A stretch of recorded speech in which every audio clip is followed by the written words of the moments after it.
Bendiciones, amados hermanos. Les saludamos desde Capilla del Rey Orlando en una transmisión en vivo. Un abrazo a todos los hermanos. Les amamos mucho, les extrañamos. Estamos contentos de que nos acompañan en esta mañana. Hoy conmemoramos un día muy especial. Conmemoramos la entrada triunfal de nuestro Rey Salvador Jesús cuando entró a Jerusalén proclamando su señorío, su reinado, y comenzamos hoy también lo que todos conocemos como la Semana Santa o la Semana Mayor.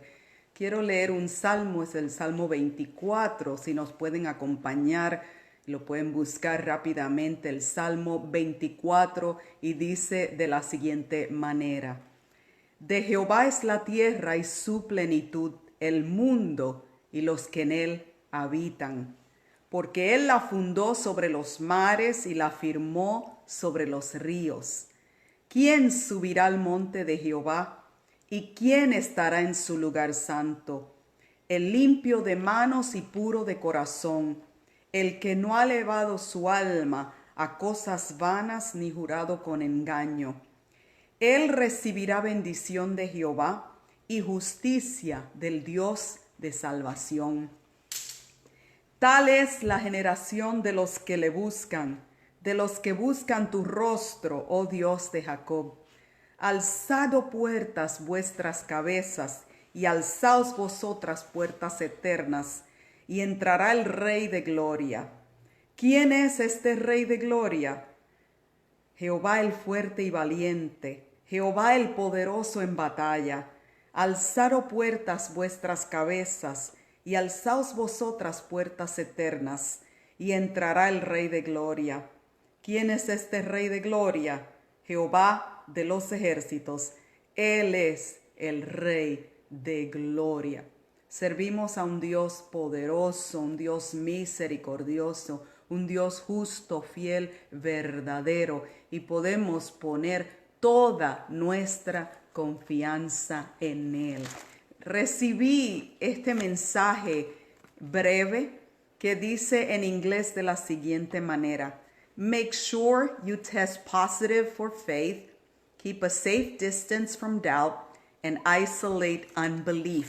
Traducido al español, dice de la siguiente manera: asegurémonos de dar positivo a la fe, mantenernos distanciados de la duda y de aislarnos de la incredulidad. Recordemos, sin fe es imposible agradar a Dios. Y les recordamos a los que nos sintonizan que pueden enviarnos sus peticiones de oración, pueden enviarnos sus inquietudes para que estemos orando. Aún pasada la transmisión queremos mantenernos orando por todos vosotros, pidiendo al Señor su intervención en favor de todos ustedes. Les bendecimos en el nombre de Jesús y queremos compartir una palabra más de ánimo y de aliento que se encuentra en el capítulo 1 de la primera carta de Pedro, capítulo 1, versos 3 al 9, y dicen de la siguiente manera: Bendito el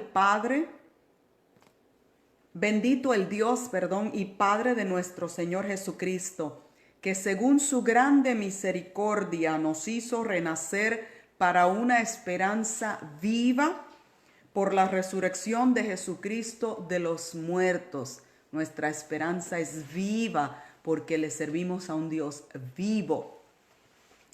Para una herencia incorruptible, incontaminada e inmarcesible, reservada en los cielos para vosotros, que sois guardados por el poder de Dios mediante la fe para alcanzar la salvación que está preparada para ser manifestada en el tiempo postrero, en lo cual vosotros os alegráis, aunque ahora por un poco de tiempo, si es necesario, tengáis que ser afligidos en diversas pruebas, para que sometida a prueba vuestra fe, mucho más preciosa que el oro, el cual aunque perecedero se prueba con fuego, sea hallada en alabanza, gloria y honra cuando Amén. sea manifestado Jesucristo, a quien amáis sin haberle visto,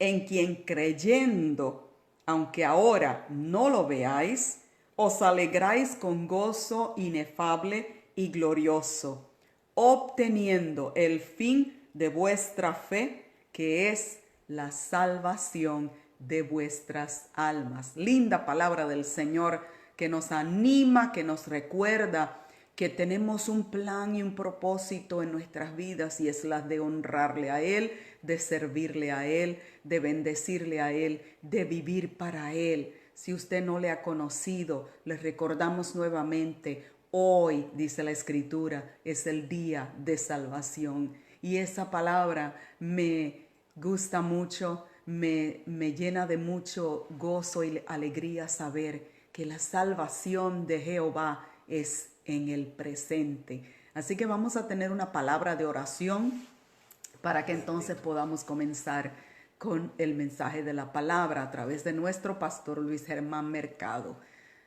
Gracias, Señor, te damos por la bendición de podernos congregar a la distancia, de podernos conectar con los hermanos y poder traer palabra de aliento y de bendición, de poder recordar las promesas que hay en tu palabra, esas promesas que nos alientan, que nos fortalecen, que nos afirman cada día más en ti. Nos recuerdas a cada momento tu presencia, tu compañía a nuestro lado y el poder de tu Espíritu Santo para mantenernos sanos y salvos. Que cada uno de nosotros recordemos que estamos esculpidos en tu mano, que de allí nadie nos podrá mover. En el nombre de Jesús bendecimos a todos los hermanos que nos sintonizan en esta hora. Permite, Señor, que tu palabra llene e inunde sus corazones de fe, confianza y esperanza. En el nombre de Jesús. Amén. Con nosotros nuestro pastor Luis Germán Mercado Mora.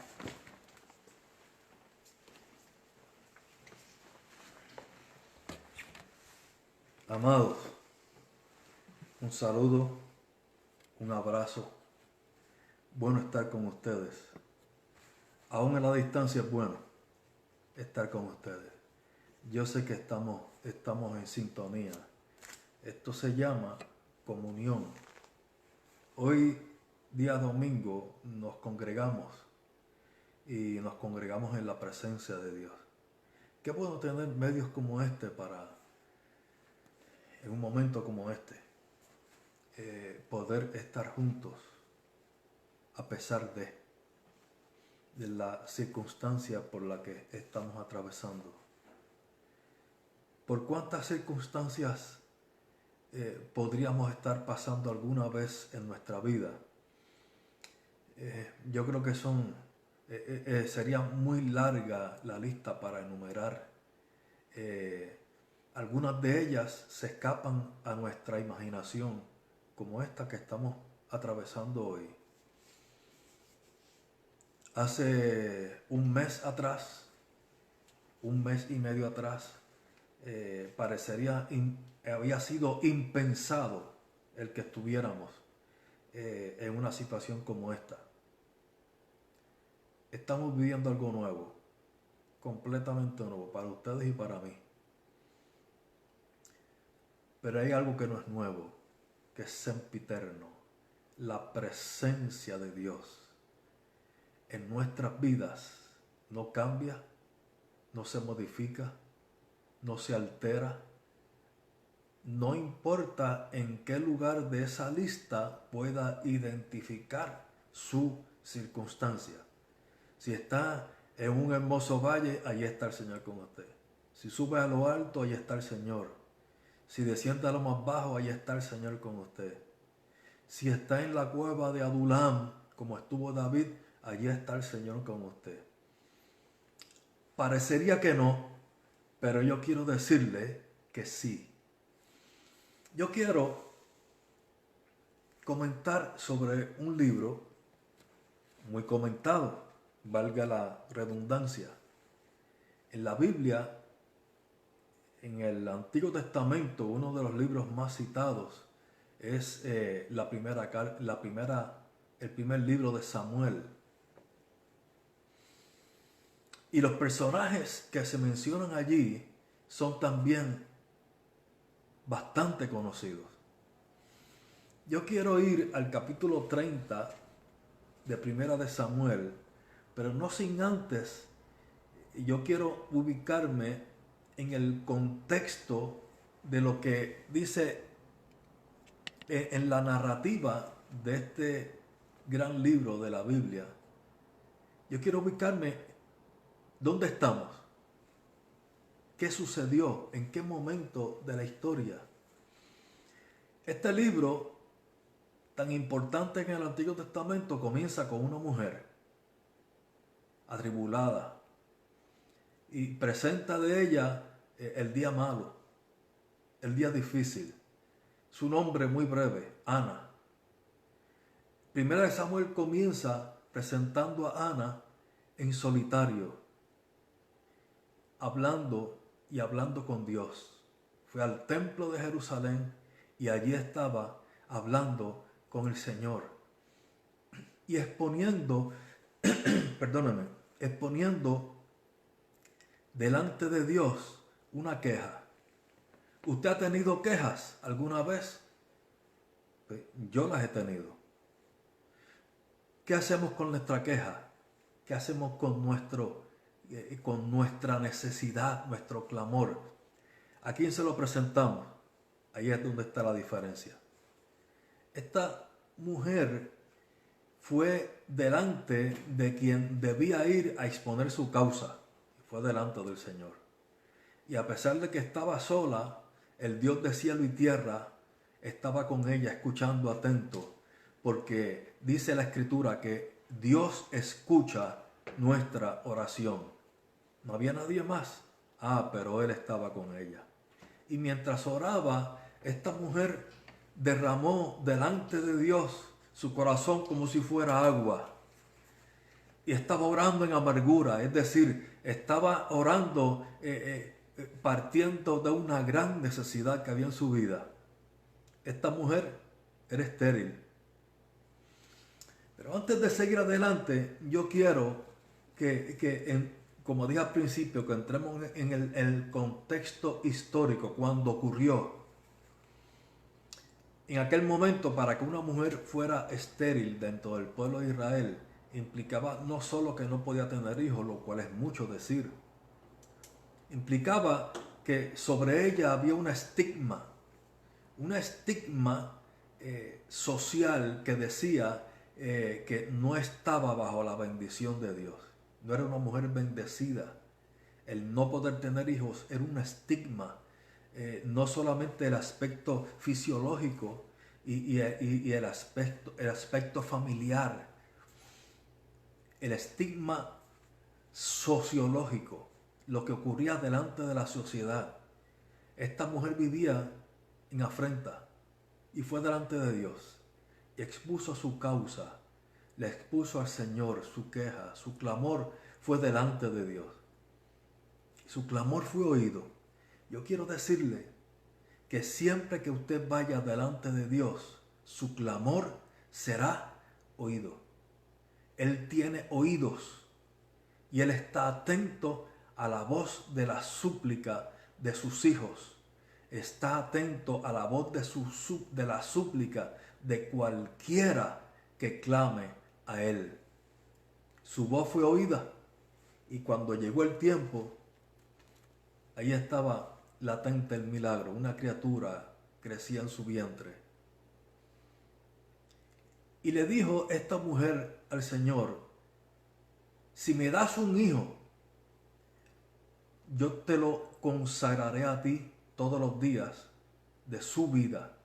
Es decir, estaba orando por su hijo, estaba orando en lugar de su hijo, se estaba presentando en lugar de su hijo ahora, y le estaba diciendo: será tuyo, ese hijo será tuyo. Cuando aquel niño nació, le puso por nombre Samuel, y tan pronto fue destetado, es decir, tan pronto pasaron los días de su crianza infantil, aquella mujer llevó al niño Samuel al templo de Jerusalén, porque allí habría de servir, porque había dicho a Dios, si me das un hijo te lo dedicaré a ti, lo cual hizo. Y yo quiero decir, óigame bien, lo que tenemos, aún un hijo, es verdaderamente nuestro cuando se lo entregamos al Señor. Es cuando le entregamos a Dios lo que nosotros tenemos y lo que somos, que viene a ser verdaderamente nuestro. Dios escuchó su oración y aquel niño fue llevado al templo y comenzó a manifestarse un trato de Dios sobre la vida del niño Samuel. Y comenzó Dios a hablarle. Y allí en la soledad donde estaba presente solo el sumo sacerdote Elí, Dios comenzó a tratar con este hombre. El niño comenzó a crecer en gracia. Fue el primer de los profetas y el último de los jueces de Israel. Tan grande fue la contestación que le dio Dios a Ana, que a quien le estaba entregando era eso. Un profeta, un juez. Y siendo juez ya adulto, un día el pueblo de Israel se acercó a Samuel, que había gobernado muy bien sobre el pueblo. Y el pueblo le pidió que querían tener un rey. ¿Por qué? Porque queremos ser como las demás naciones sobre la faz de la tierra. Todos los pueblos tenían reyes. Y los judíos a una llegaron al consenso que querían ser como el resto de las naciones. Cuando se quiere ser como los demás, simplemente por eso hay problemas. Samuel fue impactado por eso. Se sintió rechazado.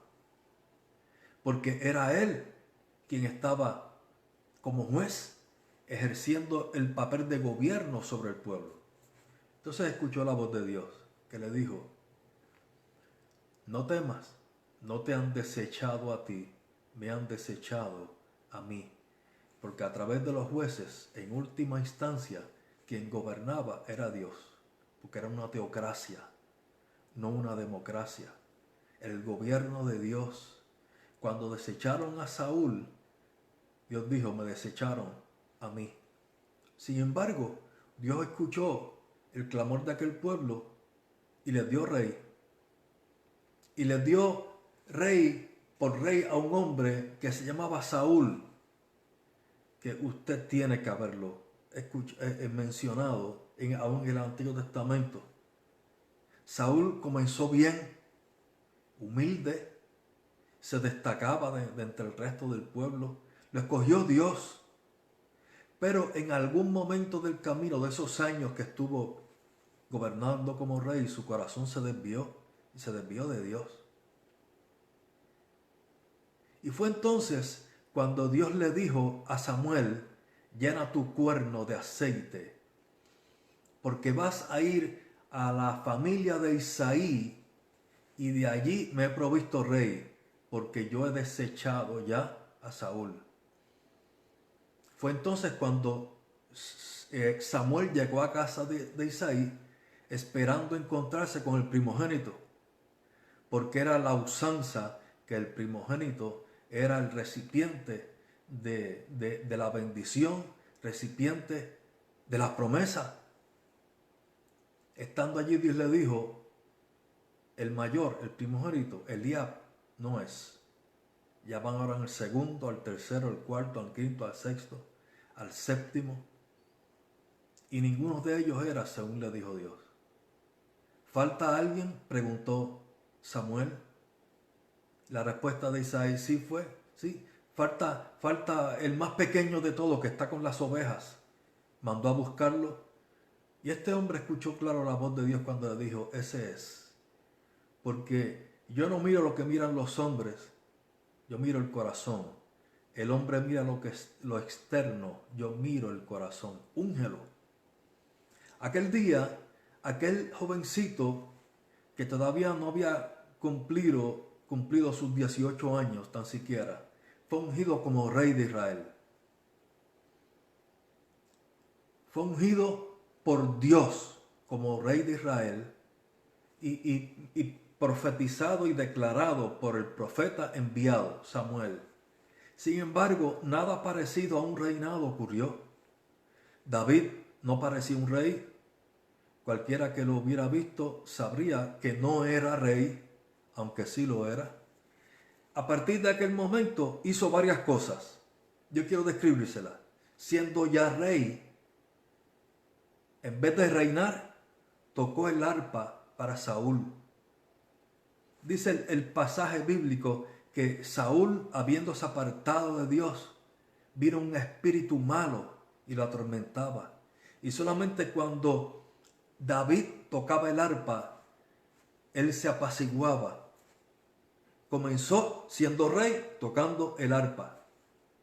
Más adelante, un ejército enemigo sitió a todo Israel, lo rodeó, y un gran gigante, su vocero, vociferaba, y valga la redundancia, todos los días.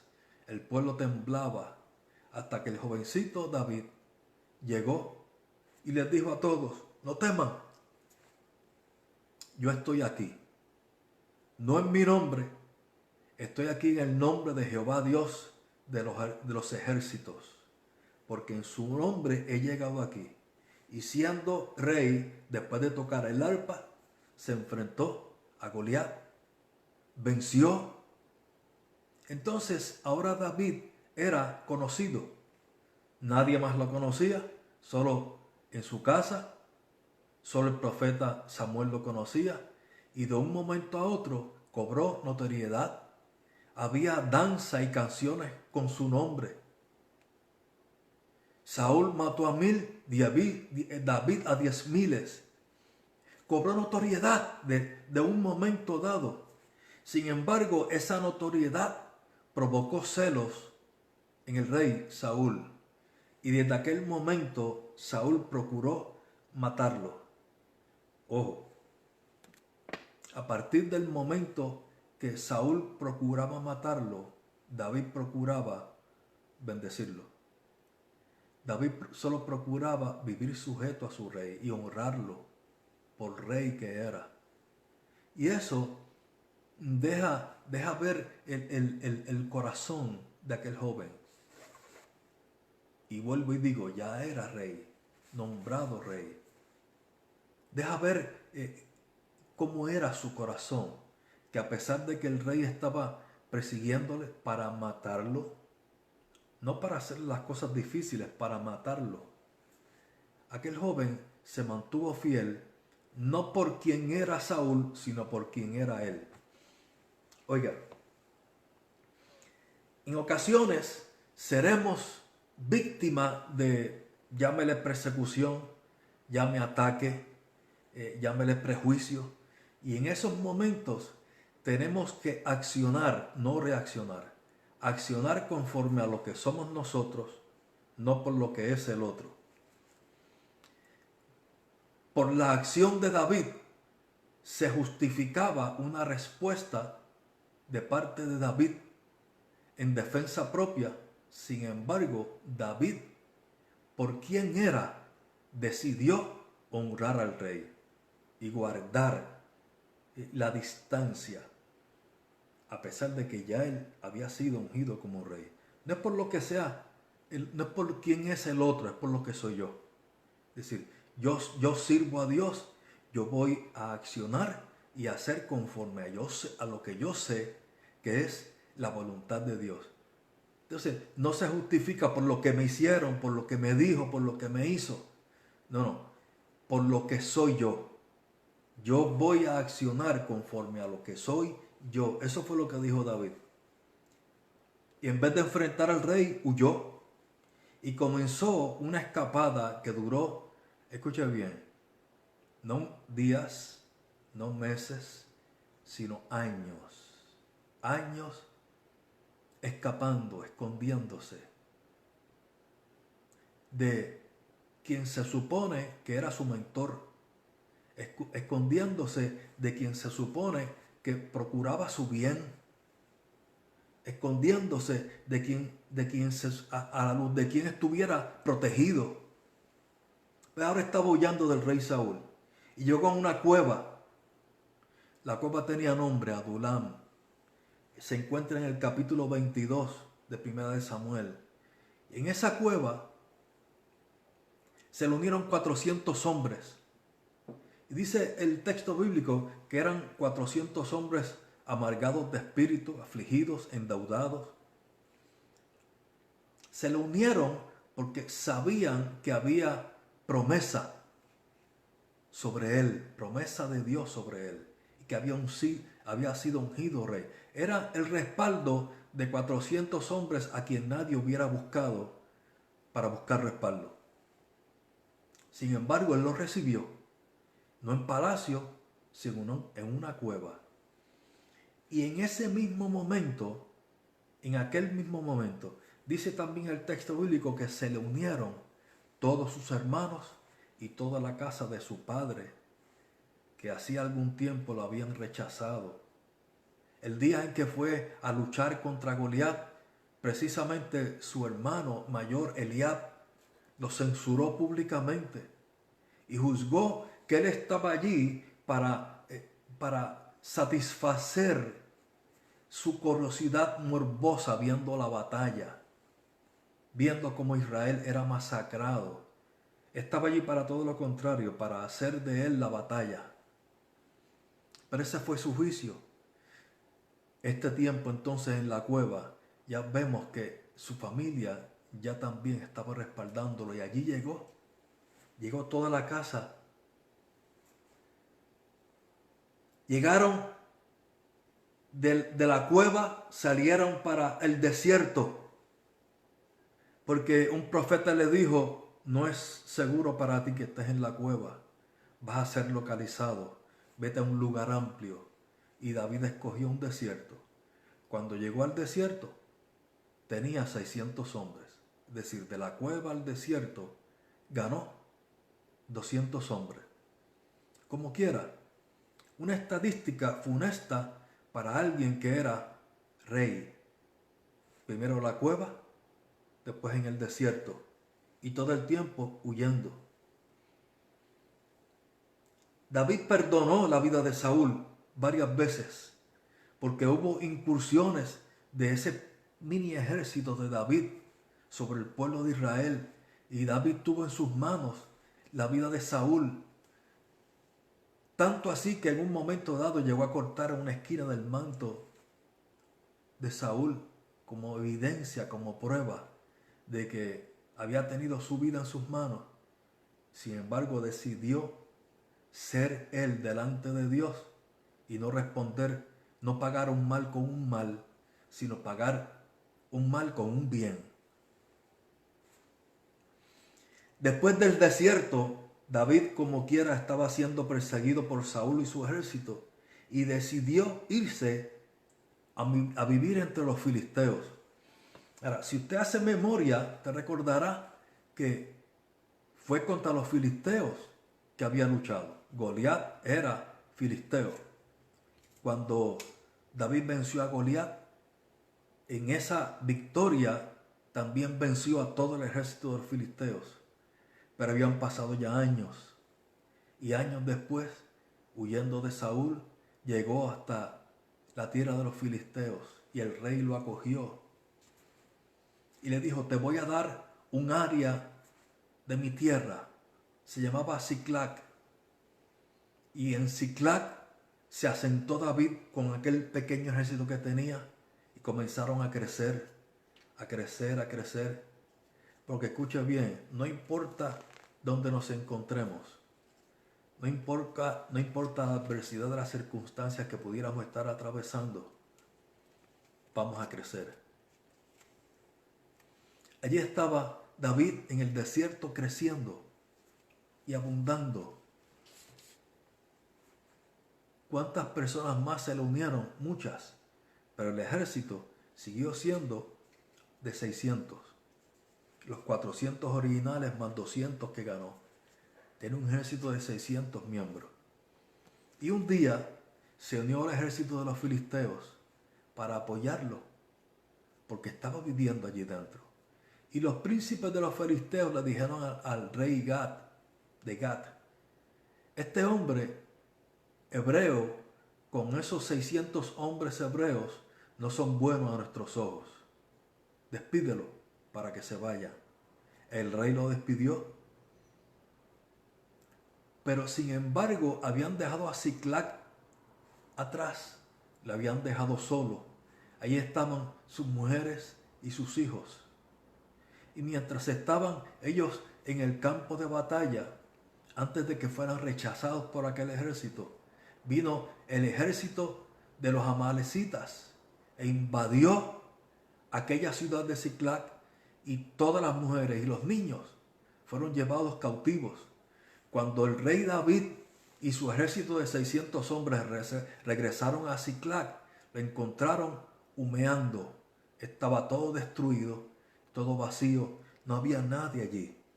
Dice 1 Samuel 30, capítulo 30, verso 4. Entonces David y la gente que con él estaba alzaron su voz y lloraron, hasta que les faltaron las fuerzas para llorar. Esto es así.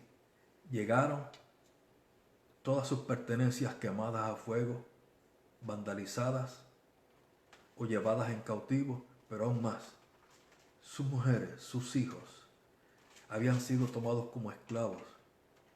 En aquel entonces, el propósito principal de aquello era que fueran vendidos a Egipto, como lo fue el patriarca José. Solo que en esta vez no era una persona, sino todo un pueblo. Deberían haber sido sobre 2000 entre mujeres y niños o más. Era un gran botín. Por eso, cuando llegaron allí, David y su gente lloraron. Sus seres queridos se los habían llevado y posiblemente para verlos nunca más. Lloraron y lloraron y lloraron hasta que les faltó las fuerzas. Hay circunstancias en que lo que podremos hacer es llorar. ¿Es llorar sinónimo de falta de fe? No. Porque dentro del llanto puede estar presente la fe. Estaban llorando, dentro del luto puede estar presente la fe. ¿Hay que llorar? Tome tiempo para llorar. Dice que aquel pueblo lloró, David lloró y el pueblo también lloraron. Dice el verso 6, y David se angustió mucho porque el pueblo hablaba de apedrearlo, pues todo el pueblo estaba en amargura de alma, cada uno por sus hijos y por sus hijas, mas David se fortaleció en Jehová su Dios. Aquí es donde quiero llegar. Estaba acompañado por 600 hombres, pero estaba solo. 600 hombres querían apedrearlo. Estaba en amargura de alma. Querían matar a David, porque David era el responsable de haber dejado provisión y seguridad en el campamento.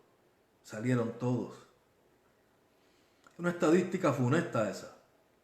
600 contra 1. Estaba solo. Pero esta última frase del verso 6 termina diciendo, mas David se fortaleció en Jehová su Dios. Oiga, no encontraba fortaleza en los 600 hombres. No encontraba fortaleza en las circunstancias, porque aún su esposa y sus hijos también fueron llevados cautivos, igual que los demás. Nos gustaría, sería muy novelesco decir que nuestra vida está preservada y que lo nuestro también, cuando a nuestro alrededor todo es caos. Es decir, presentar un cuadro a David victorioso, que la familia de David permaneció en Siclac, aunque la familia de todos los demás habían sido llevados cautivos. Pues mire, David estaba viviendo lo mismo. David estaba atravesando por exactamente lo mismo. Sin embargo, a pesar de que estaba solo, se fortaleció y se fortaleció en Dios. Oiga, hay veces, hay circunstancias en nuestra vida en que nadie nos puede dar fortaleza. Solo Dios. Solo Dios puede fortalecernos en un momento dado.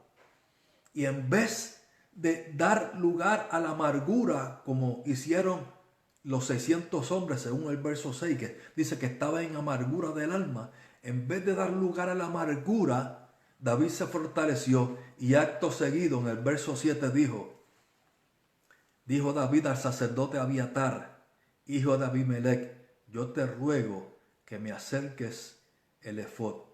Y Abiatar acercó el efod a David. Parece un acto muy simple, que era el efod.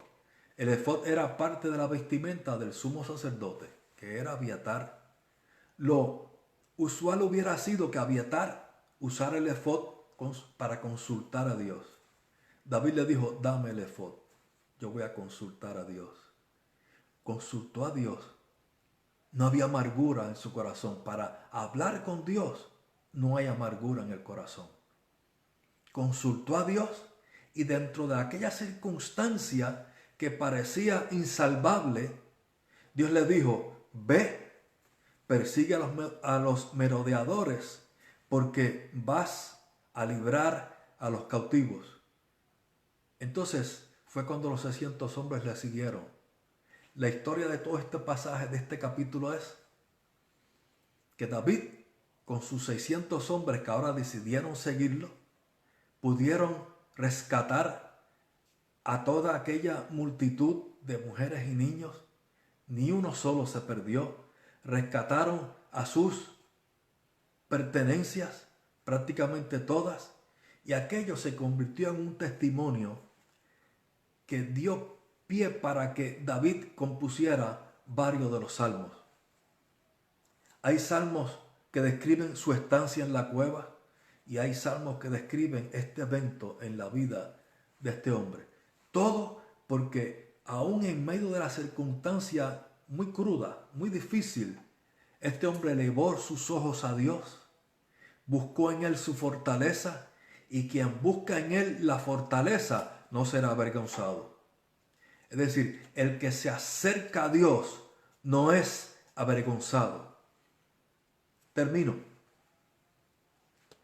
Principios, y voy a ser breve, principios para ser fortalecidos. Admitir nuestra necesidad. Nunca dé lugar al triunfalismo en su vida. El triunfalismo no aparece en las Escrituras. ¿Qué es el triunfalismo? El triunfalismo es el que dice yo voy a mí. Yo voy a mí. Yo puedo con esto. El triunfo en Cristo es el que dice, Señor, yo me acerco a ti. Mi fortaleza viene solo de ti. Mi ayuda viene solo de ti. Aunque hay un pueblo en contra mía, yo me acerco a ti.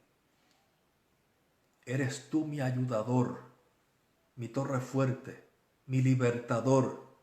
Así lo dijo en uno de sus salmos. Para ser fortalecido, admitir nuestra necesidad. Allí no puede haber orgullo.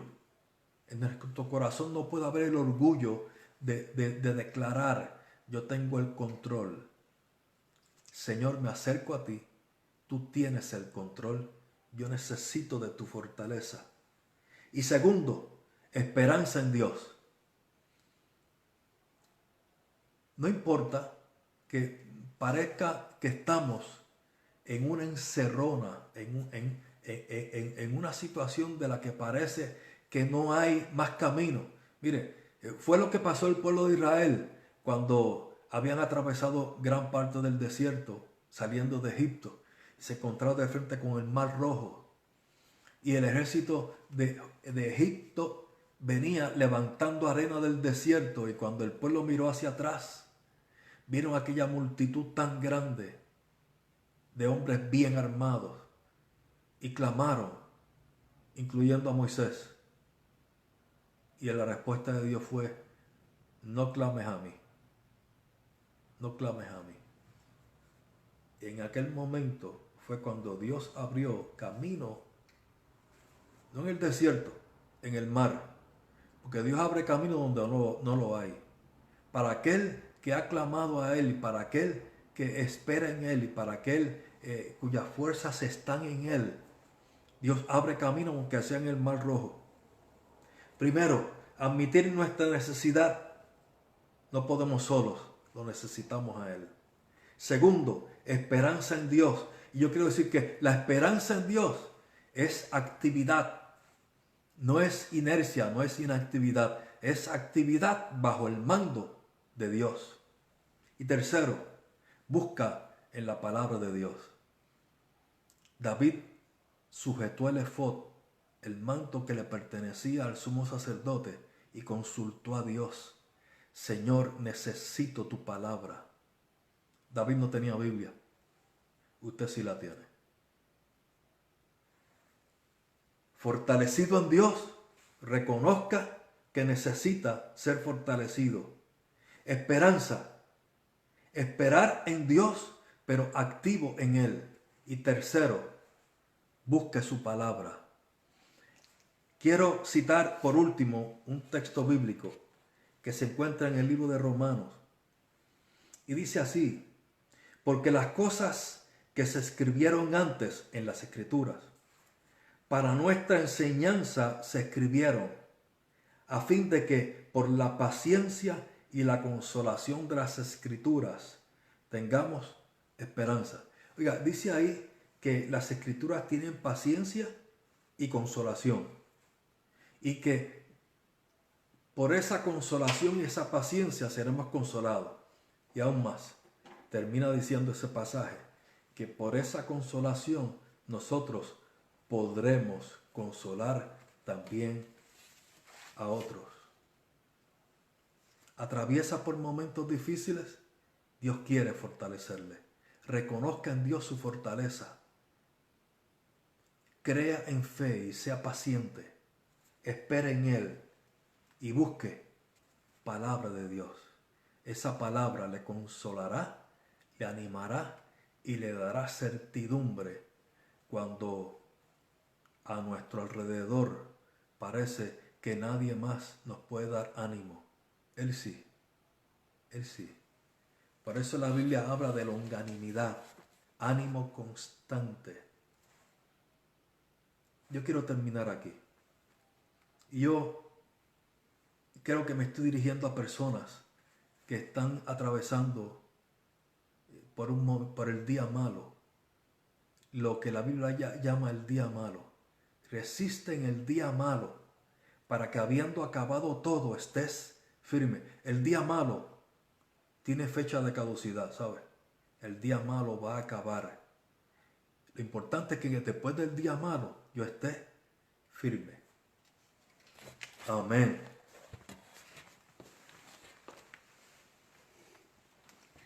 Agradecemos al Señor por su palabra y agradecemos al Señor por animarnos, por fortalecernos, por decirnos continuamente que está a nuestro lado, que no nos ha abandonado, que Él es nuestro pronto auxilio. Confiamos en su poder y en su misericordia. Saludamos también a todos los que nos acompañaron desde tantos países. Les bendecimos en el nombre de Jesús.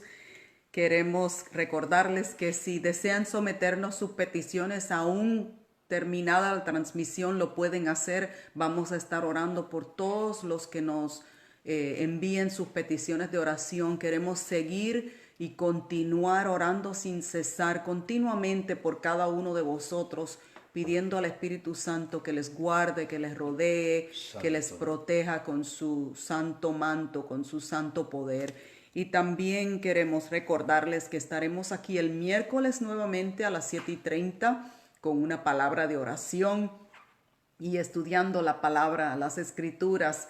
y estaremos nuevamente también el viernes celebrando juntos o conmemorando juntos el sacrificio de nuestro Señor Jesús. Así que oremos y nos Viernes Santo. despedimos en esta oración. Así que recuerde, Viernes Santo estamos nuevamente con ustedes. Señor, gracias por tu palabra. Gracias, Señor, por recordarnos, oh Dios, que dependemos total y completamente de Señor. ti, que en esta Señor. circunstancia que atravesamos, oh Dios Señor. eterno, tú no nos has abandonado, Señor. Padre, sino por el contrario, tu mano está allí, Señor Señor. querido. Tu poder está sobre nosotros, Padre, tu guianza, tu espíritu, mira tus Dios hijos. eterno, porque Mira tú que nunca claman a ti, abandonas a los palabra, tuyos, Padre. Señor. Y tu palabra nos recuerda Padre que bueno. tú no nos permites ser avergonzados a ninguno Padre bueno. de los que en ti han creído. Gracias te damos, Señor. En el nombre de Jesús bendecimos Santo, a todos los que nos santo. estuvieron sintonizando. Pedimos que tu poder sí, sea Señor. sobre cada uno de ellos, que tu Espíritu Padre. Santo les esté guardando. Padre. Que si hay alguno enfermo, Padre, tu poder se manifieste en sus cuerpos Padre. para sanidad. A los que están, Señor, atravesando necesidades financieras, sé tú su proveedor y permite Señor. que recordemos cada instante, Dios, que tú cuidas de los tuyos. En el nombre de Jesús. En el nombre de Amén. Dios les bendiga mucho. Les amamos. Abrazos y besos en el Señor.